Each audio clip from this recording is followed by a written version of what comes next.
खरं तर प्रेम आंधळ असतं असं म्हटलं जातं आणि म्हणूनच अलिबागमधील घटनेनं एक खळबळ उडून दिलेली आहे। प्रेम प्रकरणातून पोलिसांकडूनच पोलिसाची हत्या करण्यात आली आहे, तीही बाईकवर स्फोटकं लावून। रायगड जिल्ह्यातल्या अलिबागमधील जिल्हा पोलीस मुख्यालयाच्या परिसरात हा स्फोट घडवण्यात आलेला आहे। यात पोलीस शिपाई निकेश पाटील याचा मृत्यू झालाय, तर स्फोट घडवून आणणारा पोलीस प्रल्हाद पाटीलला सुद्धा अटक करण्यात आली आहे। रायगड जिल्हा पोलीस मुख्यालयाच्या आवारात दुचाकीचा स्फोट होऊन निकेश पाटील जबर जखमी झाला होता।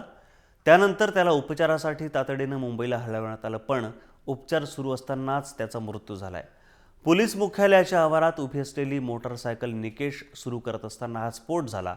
ज्या ठिकाणी स्फोट झाला त्या जागेपासून अवघ्या 50 मीटर अंतरावर पोलिसांचा शस्त्रसाठा आहे, त्यामुळे एक मोठी हानी टळली आणि त्यामुळे पोलीस या प्रकाराकडे गांभीर्यानं पाहतीये।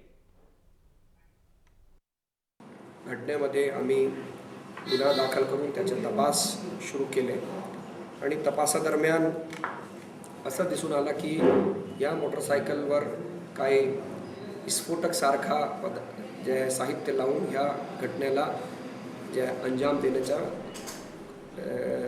दिलेला गेलेला आहे।